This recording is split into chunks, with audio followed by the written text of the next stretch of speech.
me interessei bastante, Augusto montou esse grupo de pesquisa. E desde então, há 2 anos que eu estou pesquisando muito a respeito disso, e esse trabalho, ele basicamente é um culminar desses anos de pesquisa, né?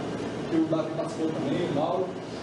E o que eu vou apresentar para vocês hoje, com a orientação de Augusto, como ele falou, o cérebro como agente do consumo, a evolução do estudo sobre o comportamento do consumidor a partir dos estudos da consolidação do neuromarketing.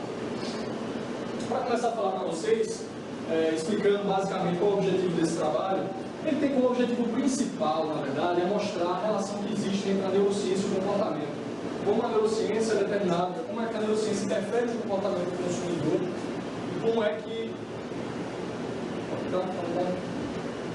E mais especificamente falando, quais são as bases biológicas do comportamento humano, quais são as fraquezas que existem nos métodos de pesquisa tradicional e quais são os métodos de pesquisa que a neurociência apresenta para esse estudo, na verdade.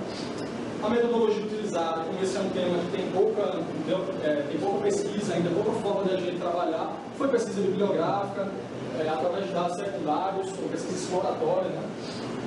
Então vamos entender o que de fato seria esse cérebro como agente do consumo, como é que de fato o cérebro interfere nesse processo de comportamento do consumidor e consumo de produtos. Para a gente começar, a gente tem que falar sobre a neurociência. A neurociência, basicamente, ela estuda o nosso sistema nervoso, a forma do nosso sistema nervoso que nos controla o nosso corpo e o nosso organismo. Para a gente começar, eu vou botar um vídeo aqui, uma imagem rolando, enquanto eu vou explicando para vocês tudo direitinho. O que acontece é o seguinte, no passado dos últimos anos, a evolução da neurotecnologia, com novos processos de estudo, fez com que a gente conseguisse entender muito melhor o ser humano, principalmente o cérebro, que coordena todo o nosso sistema nervoso.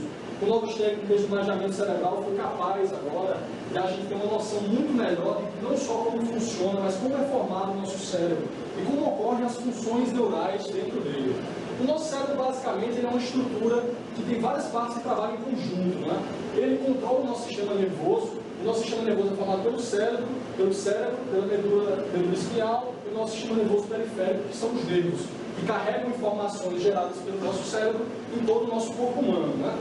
Então, por exemplo, se a gente está estressado, o nosso cérebro produz hormônios de estresse que são liberados pela nossa medula espinhal e depois vão até os nossos órgãos através do sistema nervoso, e aí a gente tem essa sensação de estresse.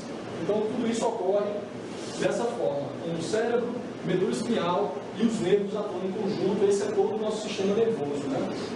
E como eu disse para vocês, com a evolução, a partir da evolução da neurociência, que a gente pôde ter uma melhor compreensão disso. O encéfalo, a medula espinhal, como eu falei para vocês, e os nervos do nosso sistema nervoso periférico. Cérebro e medula espinhal do sistema nervoso central e os nervos do sistema nervoso periférico. Então esse é o nosso sistema nervoso e é isso que a neurociência estuda. Mas para que a gente entenda muito bem realmente como é que funciona o comportamento humano, é necessário que a gente investigue o cérebro humano. Para isso que a gente vai mergulhar nele, para a gente entender um pouco melhor a anatomia, as funções e como é que a nossa mente funciona, certo? Mais uma vez eu vou deixar uma imagem rolando enquanto eu explico para vocês como é que funciona isso. O cérebro, como eu disse, ele tem várias partes que atuam em conjunto. Ele não é na verdade é o que a gente chama de encéfalo, ele controla o sistema nervoso, como eu disse a vocês, né, através dessas sinapses nervosas que são produzidas nele. Então o cérebro, basicamente, ele tem vários lobos. Eu vou explicar, ele tem várias partes.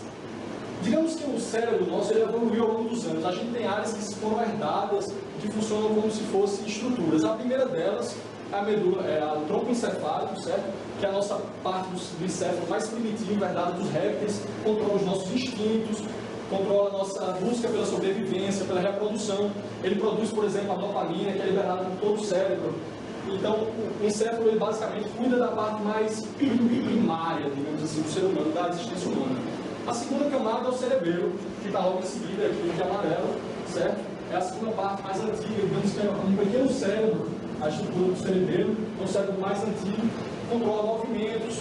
Depois disso, tem o sistema límbico, um pouco mais acima, que está no interior do nosso cérebro, controla as nossas emoções.